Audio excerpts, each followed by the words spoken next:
स्वागत है आपका एनबीएस पॉडकास्ट के नए एपिसोड में। और जल्दी से शुरू करते हैं आज का किस्सा।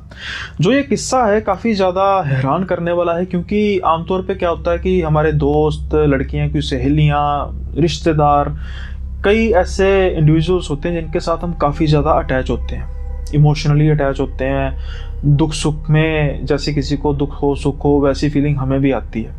लेकिन क्या हो कि जब कोई ऐसी लड़की हो, यानी ये कहानी दो सहेलियों की कहानी है, और उसमें से एक लड़की जो इस दुनिया में ना हो और उसके बाद भी वो अटैच हो अपनी सहेली से, और उसको ये लगे कि जो मेरे साथ हुआ वो मेरी सहेली के साथ नहीं होना चाहिए, और इससे पहले कि मेरी सहेली के साथ भी ऐसा हो, क्यों ना मैं वो कर दूं कि उसके बाद कुछ उसके साथ ऐसा हो ही ना। बात काफ़ी उलझन वाली है, लेकिन जैसे जैसे ये किस्सा आप सुनते जाएंगे आपको सारी बात क्लियर होती जाएगी। साक्षी और दीपिका काफ़ी अच्छी सहेलियां थी। अब इनकी मुलाकात कैसी हुई? साक्षी एक काफ़ी अमीर फैमिली से बिलोंग करती है और उनका एक अच्छी खासी फैक्ट्री है। वेयरएज़ अगर हम दीपिका की बात करें तो दीपिका उस फैक्ट्री में अकाउंटेंट थी, और जैसे कभी साक्षी कभी कभार अपनी फैक्ट्री में विजिट करती थी अकाउंट्स के डिपार्टमेंट में, और धीरे धीरे दोनों की मित्रता हो गई, और इतनी गूढ़ी मित्रता हो गई कि स्कूल में भी इतने जो साक्षी के फ्रेंड्स नहीं थे, इतनी सहेलियां नहीं थी जो उनके कॉन्टैक्ट में थी, कॉलेज में भी नहीं। लेकिन दीपिका के साथ तो बिल्कुल ऐसी थी कि जैसे ही इनको तो सगी बहनें ही कहते थे, इतना इन दोनों का प्रेम था। दीपिका कुछ अमूमन 2 साल साक्षी से बड़ी थी, तो इसलिए जो साक्षी है तो वो दीपिका को दीदी भी कह के बुलाती थी और अपना हर दुख सुख जो है वो साझा करती थी। अब समय आता है दीपिका की शादी का। काफ़ी धूमधाम से दीपिका की शादी होती है, और साक्षी भी काफ़ी खुश थी, क्योंकि शुरू शुरू में उसको लगता था कि काफ़ी अच्छा परिवार मिला है। लेकिन कई परिवारों की तरह वो भी लालची निकले। दहेज चलो जितना वो समर्था थी उनकी दिया, इन्होंने भी काफ़ी हेल्प की क्योंकि उनकी एम्प्लॉय तो थी, लेकिन साक्षी तो बिल्कुल बहन मांगती थी, और साक्षी के जो फादर थे वो भी अपनी बेटी ही समझते थे दीपिका को। लेकिन अब मुश्किल से 2 महीने ही गुजरे होंगे कि एक रिंग बजती है फ़ोन की, और जैसे ही साक्षी उस फ़ोन को पिक करती है तो जो दूसरी तरफ से खबर सुनाई देती है, उसको सुनने के बाद तो साक्षी ऊंची ऊंची चीखें मार के रोना शुरू कर देती है। अब इस आवाज को सुन के उसके पेरेंट्स आते हैं और साक्षी का फोन पकड़ते हैं, और जब उनके पिता दूसरी तरफ से आई हुई खबर को सुनते हैं तो उनकी आंखों से भी आंसुओं की धारा बहने लग पड़ती है, और वो भी अपने आप को रोक नहीं पाते। ऐसा क्या हो गया था? क्योंकि दीपिका अब इस दुनिया में नहीं थी। उसके ससुराल वालों ने उसको जलाकर मार दिया, और अस्पताल पहुंचने से पहले ही उसकी मौत हो गई, और वो जो परिवार है वो फरार हो गया। इतना बड़ा हादसा हुआ, साक्षी तो अपने आप को किसी भी तरीके से संभाल ही नहीं पा रही थी। लेकिन अब जिंदगी है, जीनी तो पड़ती है। धीरे धीरे कुछ दिन बीतते हैं। साक्षी बैक टू नॉर्मल होने की कोशिश तो कर रही थी, लेकिन जिस सहेली को, जिस बहन को उसने खोया था, शायद वो अभी भी उसके साथ थी। क्योंकि एक रात साक्षी जब सो रही होती है तो उसको एक पायल की आवाज सुनाई देती है।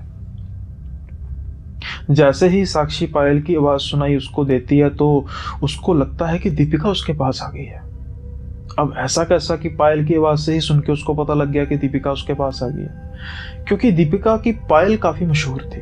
जब वो चलती थी, उसके पायलें जब बजती थी तो अजीब से तरीके का जो साक्षी है उसको नॉस्टैल्जिया होता था उस चीज का। वो मंत्रमुग्ध हो जाती थी उसकी पायल को सुन के, और उससे भी मीठी थी उसकी आवाज। क्योंकि जब शुरू में साक्षी और दीपिका मिलती थी तो दीपिका हमेशा साक्षी को मैम बोलती थी, और जब सर यानी कि दीपिका के यानी कि साक्षी के फादर और साक्षी खड़े होते थे उसके सामने, जब बिल्कुल नए नए मिले थे, तो बड़ी ही प्यारी सी आवाज़ में वो कहती थी, मैम, सर। इतनी प्यारी आवाज़ में कहती थी कि उसको इतना पसंद आता था। इतना करीब होने के बाद साक्षी का दीपिका के कि बहनों जैसा दोनों का हो गया रिश्ता, लेकिन साक्षी दीपिका को कहती थी कि मुझे तुम मैम कह के बुलाओगे। उसका कारण यह है कि जब भी वो अपने कानों में मैम की आवाज़ सुनती थी तो उसके ऐसा लगता था कि कोई शक्कर घोल के उसके कानों में डाल दी। लेकिन जब आज उसने वो आवाज़ सुनी तो साक्षी सिर्फ इस बात की कामना कर रही थी कि काश ये बुरा सपना हो, क्योंकि जो वो मैम की आवाज़ सुनती थी, जो वो पायलों की आवाज़ सुनती थी, वो लड़की अब इस दुनिया में थी नहीं, और उसकी जो मौत है वो भी काफ़ी भयावह हुई थी। आज साक्षी के कानों में आवाज़ आती है, मैम। साक्षी तो अंदर तक हिल जाती है और जल्दी से वो भाग के अपने पापा के पास जाती है और अपने पापा को सारी बात बताती है। जब पापा ये बात सुनते हैं तो पहले वो कहते हैं कि बेटा सदमा लगा है, हो सकता है कि उसकी वजह से तो ये महसूस हो रहा हो, लेकिन साक्षी कहती है कि ऐसा हो ही नहीं सकता, मैंने बिल्कुल क्लियरली आवाज़ सुनी है। तो उसके पापा कहते हैं कि कब? कहती बस उसकी पायलों की आवाज़ से तो मेरी नींद खुली है। तो पापा उसके कहते हैं कि बेटा ये सपना है, बुरा सपना है। लेकिन ये बुरा सपना था नहीं, क्योंकि अब कुछ ही दिनों बाद उसको दीपिका नज़र नहीं आती थी, लेकिन दीपिका की पायल, दीपिका की वो मनमोहक आवाज़ उसको सुनती थी। लेकिन अब वो मनमोहक आवाज़ उसके लिए मनमोहक रही नहीं, क्योंकि जितनी बार भी वो आवाज़ सुनती तो वो डर से कांप जाती, क्योंकि मुर्दे तो बोलते नहीं हैं।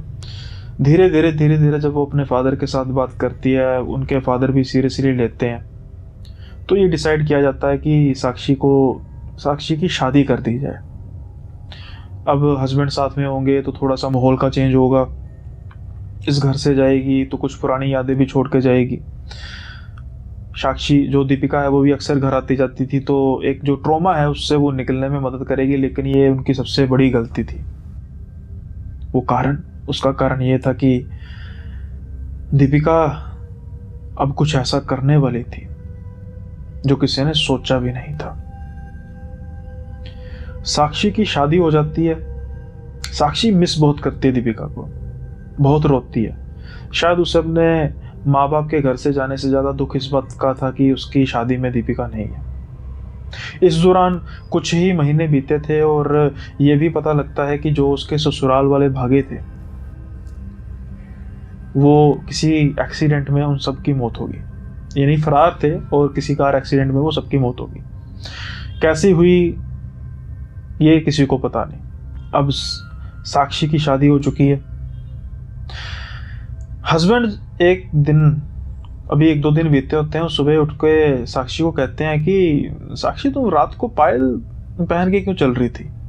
अरे यार मैं थका हुआ बहुत था, मैं उठ के कहने लगा था कि वैसे तो आवाज़ काफ़ी प्यारी है पायलों की, लेकिन नींद आई है यार, सोने दो।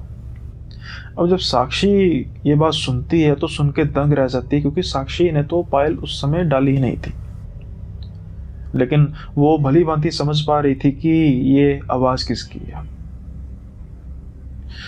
जब वो ये बात सुनती है, उसके हाव भाव से उसके पति जो हैं वो कुछ समझते हैं और वो कहते हैं कि क्या हुआ, तुम इतना डर क्यों रही हो?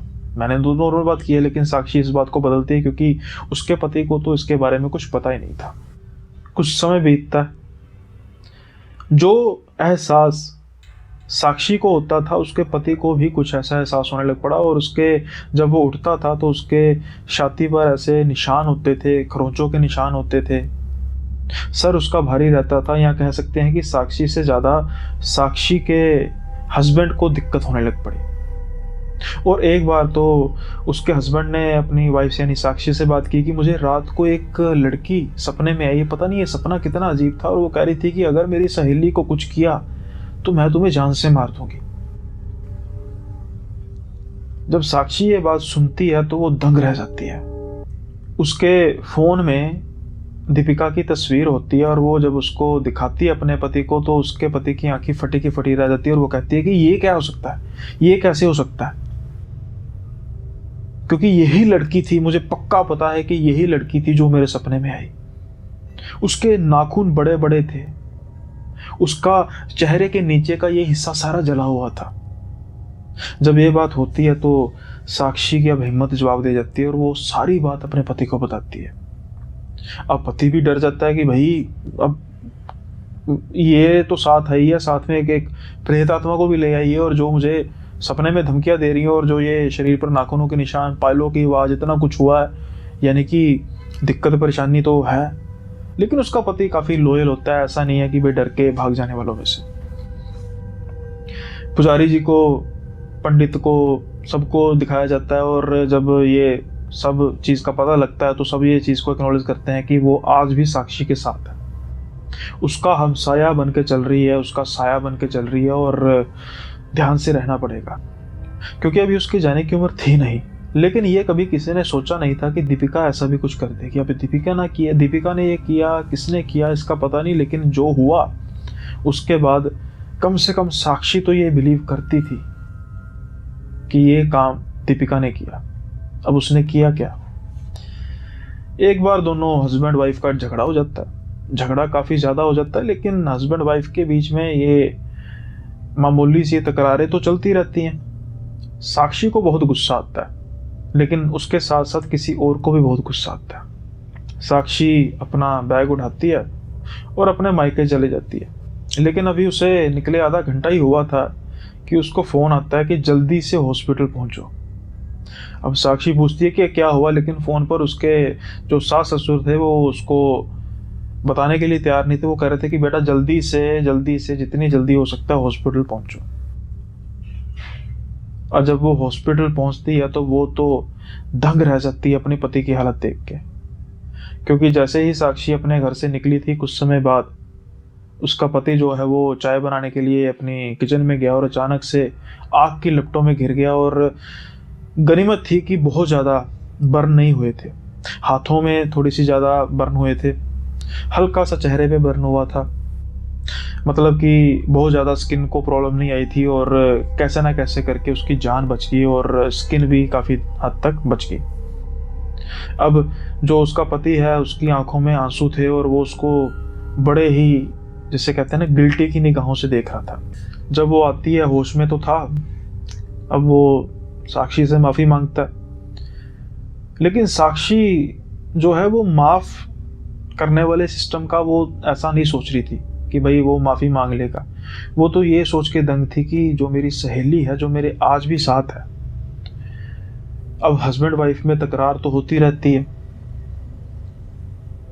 लेकिन अब मैं इस चीज़ का क्या करूं कि जिस दिन मेरा पति के साथ फिर से झगड़ा हुआ उस दिन पति के साथ फिर कुछ ऐसा हादसा हो सकता है। अब पता नहीं साक्षी के साथ ये कुछ अच्छा हुआ, क्योंकि उस दिन के बाद से पति और पत्नी चाहे भी तो लड़ नहीं सकते, क्योंकि अगर लड़े तो फिर उसकी जो दोस्त दीपिका या उसकी प्रेत आत्मा किसी ना किसी तरीके से साक्षी के पति को तो पकड़ ही लेगी। एक बार तो उसकी जान बच गई, लेकिन बार बार तो ऐसा नहीं होता। आई होप आपको ये किस्सा पसंद आया और जल्दी से अपना फर्ज पूरा कर दीजिए, लाइक कर दीजिए वीडियो को अगर आपको पसंद आए वीडियो, साथ के साथ ही शेयर करना मत भूलिएगा, सब्सक्राइब कर दीजिए चैनल को और बेल आइकन को प्रेस कर दीजिए ताकि आपको आने वाले वीडियोस के नोटिफिकेशन मिल सकें। और अगर आप रोज़ हॉरर कहानियाँ सुनना चाहते हैं तो ये चैनल आपके लिए परफेक्ट है, क्योंकि यहाँ पर अपलोड होती है रोज़ हॉरर कहानियाँ और साथ के साथ ही वीकली पॉडकास्ट। अगर आप कहानियाँ अपना किस्सा मुझे बताना चाहते हैं तो जो स्क्रीन पर आपको ईमेल आईडी और इंस्टा आईडी फ्लैश हो रही है उस पर आप जाकर मुझे ईमेल भी कर सकते हैं। और अगर आप चाहते हैं कि रिकॉर्ड करके मुझे बताना या फिर कनेक्ट करना चाहते हैं इंस्टा पर तो मुझे कनेक्ट कर सकते हैं और यही डिटेल जो है वो आपको कमेंट बॉक्स में भी मिल जाएगी। अब जल्दी से बढ़ते हैं अगले किस्से की ओर। जो ये किस्सा है यानी जो ये टॉपिक है वो काफ़ियों का फेवरेट है, यानी कि छलावा। एक ऐसा छलावा जो एक प्रॉपर्टी का मालिक है। अब आप सोचेंगे कि भाई प्रॉपर्टी का मालिक छलावा मतलब क्या? जल्दी ही मतलब समझ आएगा, क्योंकि अविनाश जो है उनकी एक गांव में प्रॉपर्टी थी, पुश्तैनी हवेली टाइप थी। और जब से ये शहर में आए थे तो तब से इनका कभी वहाँ पर जाना हुआ नहीं, अपने पेरेंट्स को भी यहाँ पर ले आए थे तो वो अमूमन बंद ही रहती थी। और उन्होंने रख रखाव के लिए एक दो लोग रखे थे जो कभी हफ्ते में आकर सफाई कर जाते थे और ये मनी ऑर्डर वगैरह तब कर देते थे उनको पैसे। अब क्या होता है कि कुछ समय बाद समय बीतता है तो धीरे धीरे इनके पेरेंट्स वगैरह है वो भी एक्सपायर हो जाते हैं। तो एक दिन अचानक इनके मन में ख्याल आता है कि क्यों ना मैं अपनी उस प्रॉपर्टी को विजिट करूं, और अगर कुछ मिलता है तो ठीक है, बेच बूझ देते हैं जो भी होने पौने दांव में, क्योंकि हवेली बहुत बड़ी थी। लेकिन अब गांव में उस जगह पे हवेली होना जहाँ पर आसपास जो है वो जंगल टाइप एरिया ही है, और इवन कि वहाँ पर जो रास्ता जाता था वो भी कोई पक्का रास्ता नहीं जाता था। कई बार आप देखते हो ना कि झाड़ियों के आसपास से, जंगलों के बीच में से एक रास्ता जाता है, कच्चा रास्ता होता है, उस तरीके का रास्ता था। अब ये सोचते हैं कि यार मेंटेनेंस में मैं हर महीने किसी को पैसे देता हूँ तो क्यों ना उसको बेच दूँ, तो एक बार मैं उसको विजिट करके आऊँगा। सोच इनकी ठीक थी, लेकिन कोई था जो ये चाहता नहीं था कि इस प्रॉपर्टी को बेचा जाए। अब वो कौन था? जल्दी ही अविनाश प्लान बनाते हैं, ऑफिस से छुट्टी लेते हैं और चल पड़ते हैं अपनी उस हवेली की तरफ। अपनी गाड़ी पे आ रहे होते हैं और जब जंगल की तरफ रुख करते हैं तो रास्ते में अचानक से उनका टायर जो है वो पंक्चर हो जाता है। अब अमूमन तौर पे जो ट्यूबलेस टायर होते हैं वो चलती गाड़ी में पंक्चर होते नहीं है, लेकिन जैसे कि मैंने कहा कि रास्ता काफ़ी कच्चा था तो गाड़ी कहीं पर एकदम से रुक जाती थी, या पंक्चर इतना ज़्यादा था कि जल्दी से हवा निकल गई। अब अविनाश जो है वो गाड़ी से उतरते हैं, टायर की तरफ देखते हैं और बड़े ज़्यादा गुस्से हो जाते हैं, क्योंकि टायर एक नहीं पंक्चर था, टायर दो पंक्चर थे। अब एक होता तो स्टेपनी वाला काम हो सकता था। अब क्या होता है कि ये कोस ही रहे होते हैं अपनी किस्मत को, अचानक से खुश हो जाते हैं। कारण ये था कि जो सामने से एक आदमी आ रहा था जो इनके चाचा थे, मतलब चाचा सगे चाचा नहीं थे, गांव के एक व्यक्ति थे जिनको ये चाचा बोलते थे। चाचा भी इनको देखकर काफ़ी खुश हो जाते हैं। तो दोनों मिलते हैं, बात करते हैं और कहते हैं बस चाचा मैं हवेली अपनी देखने आया था। तो चाचा जो कहते हैं कि फिर बेटा चलो मैं तुम्हें हवेली की तरफ ले जाऊं और सारा प्रोग्राम में सिस्टम सारा सेट करता हूं। अब ये सुनते हैं तो इनको क्या चाहिए था, अंधा क्या चाहे दो आंखें, ये चाचा के पीछे पीछे चलना शुरू कर देते हैं। अब आमतौर पे जो ऐसे गांव के जो लोग होते हैं जो ऐसे इलाकों में रहते हैं उनको तो एक्सपीरियंस होता चलने का, इनको थोड़ा सा इतना एक्सपीरियंस नहीं था, तो ये धीरे धीरे चल रहे थे और चाचा की स्पीड काफ़ी ज़्यादा तेज़ थी। अब क्या होता है कि ये अपना फ़ोन देखने लग पड़ते हैं। अमूमन वहाँ पर नेटवर्क था नहीं, लेकिन आगे की तरफ देखते हैं तो चाचा जी थे नहीं। अब ये देखना शुरू करते हैं इधर उधर की चाचा जी कहाँ पे गए, ये आवाज़ लगाना शुरू करते हैं तो अचानक से देखते हैं चाचा पीछे से आ रहे हैं। जब ये पीछे देखते हैं तो कहते हैं कि चाचा आप तो आगे थे। वो कहते हैं नहीं बेटा, मैं तो थोड़े से थोड़ी सी पीछे रह गया, तू मोबाइल देखता देखता थोड़ी सी तेज आगे चल पड़ा तो मैं तो पीछे रह गया।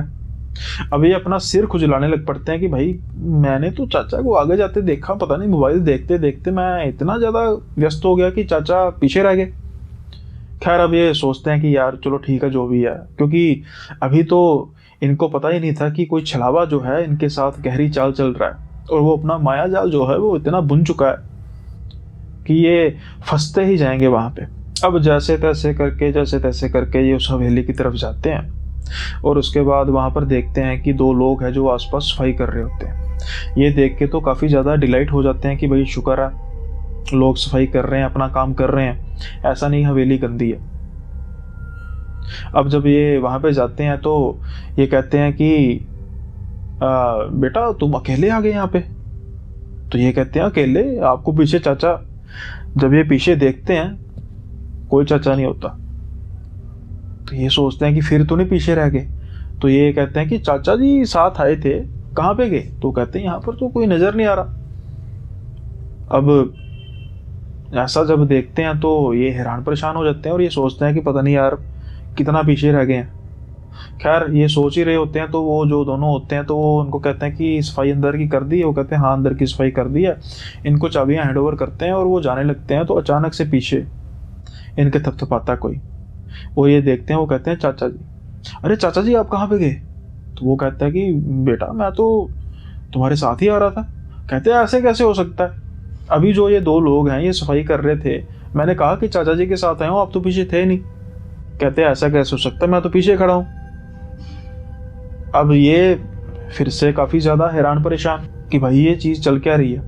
खैर ये ज़्यादा सोचते नहीं है और ये दरवाज़ा खोलते हैं, अंदर की तरफ जाते हैं और अपना जो रूम वगैरह देखते हैं, वहाँ पर अपना सामान वगैरह रखते हैं। तो अचानक से दरवाज़ा खटखटता है। जब दरवाज़ा खटखटता है तो चाचा जी बाहर होते हैं। अब ये देख के हैरान हो जाते हैं, क्योंकि चाचा जी के हाथ में एक बाल्टी होती है जिसमें पानी भरा होता है। तो ये कहते हैं कि चाचा जी आपके हाथ में बाल्टी? कहते हैं हाँ बेटा, जब तू आया था यहाँ पे, मतलब हम जब आए थे तो मैं तो उसी समय मतलब साइड पे चला गया था कुएं से पानी भरने, वहां पर बाल्टी थी। तो ये कहते हैं कि अभी तो आप मेरे साथ थे। कहते साथ कहाँ था बेटा, मैं तो वहां पे चला गया था। कहते जब वो दो आदमी जो थे वो साफ सफाई कर रहे थे तो वो कह रहे थे कि पीछे कोई नहीं है, तो आपने मेरे कंधे पे हाथ रखा और आपने कहा था कि आप तो यहीं पर खड़े थे। कहते मैंने तो भाई तेरे कंधे पे हाथ रखा ही नहीं। तो ये सोच में पड़ जाते हैं कि भाई ये चल क्या रहा है। खैर फिर जाने देते हैं और अपना जो काम है वो करने लग पड़ते हैं, जो भी ड्रेसिंग वगैरह करने लग पड़ते हैं। कुछ ही समय बाद इनको किचन से कुछ आवाज आने लग पड़ती है कि जैसे कोई कोई बर्तन वगैरह जो है वो खड़खड़ा रहा है। अब ये किचन की तरफ जाते हैं तो ये कहते हैं, चाचा जी की तरफ देखते हैं कि कुछ बर्तन वगैरह खड़खड़ा रहे हैं और कहते हैं कि मैं पानी ले आऊं। तो ये कहते हैं कि पानी चाचा जी इतनी जल्दी खत्म हो गया? ये कहते हैं कौन सा पानी? तो कहते हैं कि अभी तो आप दरवाज़ा आपने खटखटाया है और आप पानी लेकर आए थे। वो कहते हैं बेटा कौन सा पानी लेकर आया था, मैं तो तेरे साथ ही अंदर आया हूँ और मैं किचन की तरफ चला गया, तू अपने बेडरूम की तरफ चला गया। अब तो भाई इनका पैनिक मोड कहीं ना कहीं ऑन हो चुका था कि ये भाई चल क्या रहा है, ये कौन सा चाचा है जो मल्टीवर्स बना के रखा हुआ है मेरे आसपास, या मुझे तो नहीं बेवकूफ़ बना रहा। तो थोड़ा सा गुस्से से बोलते हैं, लेकिन चाचा जी कहते हैं कि बेटा मैं तो तभी वहां पर अपना जो रसोई का बर्तन बुर्तन लेने लगा था, मैं तेरे लिए खाना लेकर आने लगा था। अब ये सोचते हैं कि भाई चलो खाना लेके आने लगे हैं, पता नहीं क्या चीज़ है। ये कहते हैं ठीक है, ये अपने वॉशरूम चले जाते हैं। तो अभी वॉशरूम से बाहर आते हैं तो दरवाज़ा फिर से खटकता है। जब दरवाज़ा खटकता है तो चाचा जी बिल्कुल खाली हाथ होते हैं। अब चाचा जी को खाली हाथ देके कहता है कि चाचा जी आप खाना लेने गए थे तो खाली हाथ? कहते कौन सा खाना, मैं तो अभी अंदर आने लगा हूँ, बर्तन लेके जाऊंगा खाने लेने के लिए। अब इनकी हिम्मत जो है वो जवाब दे चुकी थी और ये काफ़ी ज़्यादा गुस्से में कहते हैं यार अभी तो आप खाना लेने के लिए बर्तन लेकर गए थे, क्या ये मजाक बना के रखा है? लेकिन चाचा जी कहते हैं कि बेटा मुझे समझ नहीं आ रही कि तुम क्या कह रहे हो, अभी तो मैं बर्तन लेने के लिए अंदर आया हूँ, अभी बर्तन लूंगा तो फिर ही मैं उसके बाद खाना बनाऊंगा, खाना लेने जाऊंगा। खैर अब ये बहुत ज़्यादा अजीब से तरीके से फील कर रहे थे और इनको लग रहा था कि पता नहीं क्या साजिश है ये कहते हैं ठीक है जो करना करो। कुछ समय बाद चाचा जी आते हैं, खाना वगैरह खाते हैं, लेकिन अब ये इनके साथ जो हो रहा था उसका पता इनको लगने वाला था, लेकिन खुली निगाहों से नहीं, सपने में जब ये सो रहे होते हैं तो वही चाचा जी जो हैं उनको नजर आते हैं और इनका गला जो है वो बड़ी जबरदस्त तरीके से घोंटते हैं, इतना जबरदस्त तरीके से घोंटते हैं कि इनकी तो आवाज ही नहीं निकल रही होती और कहते हैं कि ये जो घर है वो मेरा घर है, अगर तूने गलती से भी इसको बेचने की कोशिश की तो जो आज मैंने मायाजाल बुना है इससे भी बड़ा मायाजाल बुनूंगा, और ना तू आज इस मायाजाल से निकल सका है और ना ही तू उसके बाद निकल सकेगा। अब ये हाथ छुड़ाने की कोशिश करते हैं और अचानक से जैसे ही हाथ छुड़ाते हैं इनकी जाग खुल जाती है और ये अपने आप को गाड़ी में पाते हैं, ठीक उसी जगह पे जहां पे इनका टायर पंक्चर हुआ था। ये अचानक से आसपास देखते हैं और हैरानी की इनकी सीमा ही नहीं रहती कि भाई मैं तो उस घर में सो रहा था और रात का समय था, ये दिन हुआ, ये मेरे साथ हुआ क्या? लेकिन इनको समझने में ज़्यादा वक्त लगता नहीं है कि मेरे साथ हुआ क्या, कौन कर रहा था और क्यों कर रहा था। ये उतरते हैं, गाड़ी की तरफ देखते हैं, उसके टायर भी बिल्कुल ठीक थे। पता नहीं क्यों इन्होंने गाड़ी रोकी और इनको कैसे नींद आ गई। अब ये अपनी गाड़ी घुमाते हैं और उस हवेली को पहुंचने से पहले ही बाय बाय कर देते हैं कि भाई जहाँ है वहीं रहे, जिसकी मालकियत है उसी की रहेगी, मेरा इससे कोई लिंक नहीं है, जो मेंटेनेंस है मैं देता रहूँगा। अरे ये तो काफ़ी ज़्यादा दिमाग को घुमाने वाला किस्सा था और आई होप ये आपको पसंद भी आया होगा। आया तो लाइक कर दीजिए, कमेंट में बता दीजिए। अब चलते हैं जल्दी से अगले किस्से की ओर। मध्य प्रदेश का एक गांव है जहां पर दो दोस्त थे जिनकी वक्त बीतने के साथ, उम्र बड़ी होते होते उनकी क्यूरियोसिटी डर के साथ साथ बढ़ती जा रही थी। अब डर भी और क्यूरियोसिटी भी दोनों एक ही चीज़ कैसे? क्योंकि उनके गांव में बीच जंगल के, यानी कि गांव के आसपास का जो जंगल था और उसके बीच में झाड़ियां ही झाड़ियां थी, एक ऐसी इतना बड़ा ऐसा घर था जो काफी समय से वीरान पड़ा हुआ था। लोग वहां पर रात को तो दूर की बात, दिन में जाने से भी डरते थे। अब ऐसा क्या हो चुका था उस घर में, इसकी जो हिस्ट्री है ये तो उनको पता थी, लेकिन उसकी वजह से ये डरते भी थे कि क्यों इस घर में नहीं जाना चाहिए। लेकिन क्यूरियोसिटी ये थी कि अब जैसे जैसे समय बीतता जा रहा था, सबको ये लग रहा था कि भाई, खास तौर पे इन दोनों को ये लग रहा था कि शायद ये कहीं अफवाहें तो नहीं है, क्योंकि इस घर के किस्से को काफ़ी समय बीत चुका था, अमूमन 40 से 50 साल बीत चुके थे। और ये सोच रहे थे कि हो ना हो ये अफवाहें होंगी और पता नहीं ये हवेली, ये घर जो है वो किस काम अब आता है, और यहाँ पर रात को कोई चोर लुटेरे अपना पनाह तो नहीं बनाते। अब लॉजिकली सोचा जाए तो ऐसी चीज़ें होती भी हैं, और कई ऐसी घरों में जो अबेंडेड होते हैं ऐसी चीज़ें होती हैं। लेकिन इस हवेली के साथ ऐसा था नहीं, क्योंकि ये जो हवेली में जो हादसात हुए थे वो बयां करते थे कि हो ना हो ये हवेली जो है वो अपने आप में ही एक हॉन्टेड हवेली है। लेकिन कई बार जो खुराफात होती है वो किसी की ट्रेजेडी का कारण बन जाती है, और इसीलिए हमें ऐसी जगहों पर नहीं जाना चाहिए, क्योंकि भाई अब अगर कोई आपका काम है नहीं तो रिस्क क्यों लें। एक जिंदगी खराब होगी जिसका कोई लेना देना भी नहीं था, सिर्फ एक चुल की वजह से कि हमें लगता है कि इस हवेली में जो भी बातें हुई हैं वो सारी अफवाह है। तो सबसे पहले इस हवेली का जो किस्सा है वो यहाँ से शुरू होता है कि यहाँ पर जो हवेली में काफ़ी धनी परिवार रहता था। नेचुरली बात है कि बड़ी हवेली थी, धनी परिवार ही रहता होगा। हंसता खेलता परिवार था। जो गांव के वो काफ़ी धनी व्यक्ति थे और उनके 2 बेटे थे। 2 बेटों में से जो बड़ा बेटा था उसकी भी शादी हो चुकी थी और उसके 2 आगे बच्चे थे। छोटे बेटे की भी शादी हुई, लेकिन उसके बाद उसका जो बच्चा है वो नहीं हो रहा था। अब ये काफ़ी परेशान थे।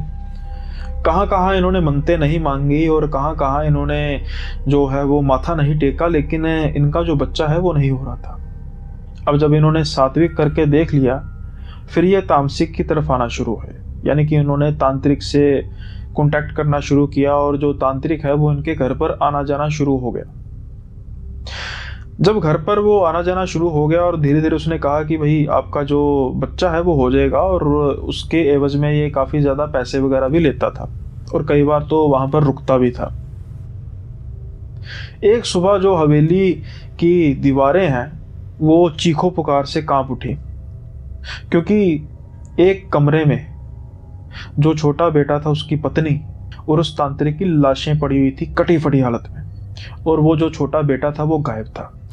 देखने से ही पता लग रहा था कि इनके बेटे ने उन दोनों को मारा है, और कहीं हो ना हो इन दोनों को शायद अफेयर कोई हो गया होगा या कुछ ऐसी हालत में देख लिया होगा कि वो बर्दाश्त नहीं कर सका और उस लड़के ने तांत्रिक और उस अपनी वाइफ को मार दिया।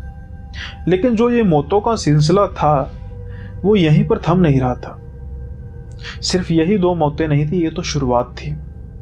अब धीरे धीरे करके जो भी उस हवेली में रह रहा था, खास तौर पर सबसे पहले नंबर लगता है बच्चों का। पहले एक बच्चा मरता है, फिर दूसरा बच्चा मरता है, फिर धीरे धीरे करके सभी के सभी उस हवेली में मरना शुरू हो जाते हैं, और मौत के कारण का कुछ पता नहीं। इसलिए तो ये हवेली इतनी फेमस हो चुकी थी, और गांव के लोग रात को तो दूर की बात दिन के समय में भी निकलना पसंद नहीं करते थे। 50 साल से ये हवेली वीरान पड़ी थी, और आज 2 ऐसे बेवकूफ जो इन बातों को झूठ मानते थे, उनका इस हवेली से लेना देना भी नहीं था, दूर दूर तक कोई नाता नहीं था।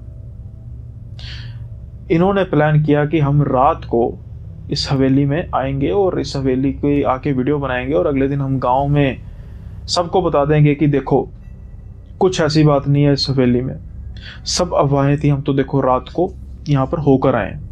अब प्लान जो था वो 2 जानों का था। विजय कहता है कि भाई ऐसा है कि अब मेरे जो पेरेंट्स है वो तेरी तरह इतने खुल तो देते नहीं है कि भाई जहाँ पर भी रात को भी जा सकता है। यानी कि अमर के पेरेंट्स, ये दो दोस्त थे, इनका नाम था विजय और अमर। तो विजय कहता है कि भाई बात ऐसी है कि आज से कुछ दिन बाद मेरे जो पेरेंट्स हैं उन्होंने शादी पर जाना है और मैं और बहन जो है वो अकेले ही होंगे। तो जब मेरी बहन सो जाएगी तो फिर उसके बाद मैं आ जाऊँगा यहाँ पे, तो हम जो भी है ये खुराफात करेंगे। अब अमर भी कहता है कि भाई ठीक है, अमर को तो किसी तरीके की कोई प्रॉब्लम थी नहीं अपनी पेरेंट्स से। अब वो दिन आ जाता है जहाँ पर अमर और विजय उस हवेली की तरफ जाने लगे थे, लेकिन जब अमर कुछ देर तक इंतज़ार करता है विजय का, और जब उसका इंतज़ार ख़त्म होता है, क्योंकि विजय जब सामने से आ रहा होता है, इंतज़ार ख़त्म होने के साथ साथ उसका गुस्सा अचानक से बढ़ जाता है, क्योंकि विजय के साथ कोई और भी था जिसको वो चाहता नहीं था और जिसको उसने एक्सपेक्ट तो बिल्कुल किया ही नहीं था। वो कौन था? वो उसकी बहन थी मानवी। अब जब वो उसकी बहन को देखता है, वो कहता है कि भाई ये क्यों उसको लेके आ गया मानवी को? तो वो कहता है यार इसने मुझे पकड़ लिया, मैं जाने लगा था उठ गई, और ये भी अब जिद कर रही है कि मैंने भी तुम्हारे साथ चलना है। तो अमर कहता है कि भाई तुझे पता है ना हम कहाँ पे जा रहे हैं, तो तेरा दिमाग खराब हो चुका है। तो विजय कहता है कि भाई अब तू ही तो कह रहा कि वहां पर ऐसा कुछ है नहीं, तो बस हम जाएंगे, थोड़ी देर वीडियो बनाएंगे और आ जाएंगे। अमर को लगता है कि भाई अब जो ये सारा बातें जो करने में हमें टाइम वेस्ट नहीं करना चाहिए, और चलते हैं यार, 1-2 घंटे की बात है, तो वहां पे हम जाएंगे, क्या क्या ही हो जाएगा। लेकिन क्या ही हो जाना था ये इनको पता नहीं था। अब जब ये जाते हैं वहां पे, हवेली बिल्कुल वीरान होती है, टॉर्च वगैरह साथ में रखते हैं, डंडे वगैरह साथ में रखते हैं कि अगर कोई जानवर वगैरह कीट पतंगा हुआ तो उसको भी निपटने के लिए उन्होंने तैयारी की थी। जब हवेली के अंदर जाते हैं, खंडर होने के बावजूद भी हवेली बड़ी आलीशान थी। ऐसा लग रहा था कि कोई महल ही था। आंखें इनकी चुंधिया जाती हैं, लेकिन अभी इनकी आंखों ने वो नज़ारा देखना था जिसके एक्सपेक्टेशन इन्होंने शायद की नहीं थी, खास तौर पे मानवी ने।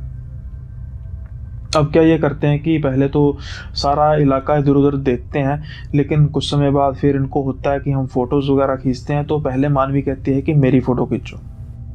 अब मानवी जहाँ पर खड़ी होती है उसके पीछे एक ग्रिल थी जहाँ पर कुछ बालकोनी बनी हुई थी। अब जब मानवी की फोटो खींची जाती है और जब फोटो को देखा जाता है, तो ठीक मानवी के थोड़ी पीछे ऊपर एक लाल से रंग का कोई आकृति थी जो बड़ी अजीब लग रही थी। जब सारे उस तरफ देखते हैं तो वहां पर तो कोई था नहीं। फिर कैमरे का फ्रेम दोबारा वहां पर किया जाता है, वहां पर तब भी कुछ नहीं था। तो मानवी कहती है कि कोई ग्लिच होगा तो दोबारा से करते हैं। दोबारा से जब फोटो ली जाती है तो फिर वही चीज आती है। अब दोनों के बीच में हल्का हल्का डर पैदा हो चुका था, क्योंकि ये चीज इन्होंने एक्सपेक्ट की नहीं थी। तो अब विजय कहता है कि भाई इसको छोड़, मेरी फोटो खींचो, और वो डायरेक्शन बदलता है, और डायरेक्शन के जहाँ दूसरी डायरेक्शन होती है वहां पर फोटो खींचता है। और जब वो फोटो खींचता है तो बिल्कुल उसके पीछे वही आकृति जो बिल्कुल सही तरीके से नजर तो नहीं आ रही थी, जैसे कपड़े को लपेटा होता है, लाल से रंग की नजर आ रही थी। अब जब ये देखते हैं तो ये डर जाते हैं, लेकिन किसी को शायद कुछ अच्छा लग रहा होता है, क्योंकि इनके डरने के साथ ही हंसने की आवाज आने लग पड़ती है किसी औरत की, जैसे वो इनसे खेल रही थी। लेकिन अब ये इस मूड में नहीं थे कि इनके साथ और खेला जाए, और तीनों एक दूसरे की शक्ल देखते हैं और कहते हैं कि जल्दी निकलते हैं यहाँ से, कुछ ठीक नहीं है। अब आए तो अपनी मर्जी से थे, लेकिन जब जाना था तो जो वहां पर रह रही थी उसने कुछ हंगामा तो करना था।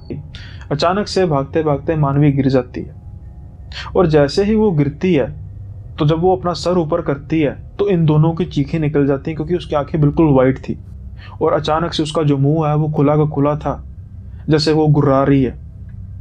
अब भाई बहन है विजय की, उसको लेकर जाएं ना जाएं पता नहीं, लेकिन उसको अचानक से हिलाते हैं तो फिर से नॉर्मल हो जाती है। कहती क्या हुआ? वो कहते छोड़ इस चीज को, जो हुआ हुआ। अब भाग रहे हैं, हवेली से बाहर निकलते हैं और पीछे मुड़ के नहीं देखते। ये काम इन्होंने खैर अच्छा किया। जैसे तैसे करके विजय और मानवी अपने घर जाते हैं, ये अपने घर जाते हैं और अगले दिन मिलने का बनाते हैं। जब मिलते हैं तो फोटोज़ वगैरह दोबारा चेक करते हैं, फ़ोटोज़ होती नहीं, करप्ट हो चुकी होती है। लेकिन अब ये इस चीज़ का प्रण करते हैं कि कभी भी ये डिस्कस नहीं करेंगे कि इनके साथ क्या हुआ। अब आप सोच रहे होंगे कि वहाँ पर जाने का इतना भी बड़ा क्या ट्रेजेडी होगी, मैंने तो कोई ट्रेजेडी की बात की। अब ट्रेजेडी होनी थी उसके साथ जिसका तो इस चूल से कोई लेना देना था नहीं, लेकिन उसकी एक छोटी सी जिद ने उसकी सारी जिंदगी खराब करके रख दी, और वो थी मानवी। मानवी उसके बाद बहुत ज़्यादा नॉर्मल हो नहीं सकी। रात को उसको वही डरावने डरावने सपने आते थे। अचानक से वो ऐसी हरकत करने लग पड़ती थी जैसे कि वो मानवी है ही नहीं। धीरे धीरे जब तांत्रिकों को, पंडित जी को, सबको दिखाया गया तो वो तो शांत हो गई, लेकिन उसकी शादी होने के बाद, आज उसकी शादी को 15 साल बीत चुके हैं, लेकिन वो माँ नहीं बन पाई। किसी भी तरीके की कोई मेडिकल प्रॉब्लम है ही नहीं उसमें और ना उसके पति में, लेकिन वो माँ नहीं बन पाई। कहाँ कहाँ नहीं वो गए, ठीक उसी तरीके से जैसे उस हवेली की छोटी बहू थी, लेकिन वो माँ नहीं बन पाई। शायद उस प्रेत की छाया थी जो उसने मानवी को बांझ बना के रख दिया। अब करे कोई भरे कोई, ये जो है इस पर बिल्कुल लागू होती है। खैर, आज का जो किस्सा है, तीसरा किस्सा, और कैसा लगा आपको और सबसे अच्छा क्या लगा ये भी आप मुझे बता सकते हैं जल्दी से कमेंट बॉक्स में। और जल्दी मिलेंगे अगले वीडियो में नए किस्से के साथ। तब तक के लिए बाय बाय, अपना ख्याल रखिए।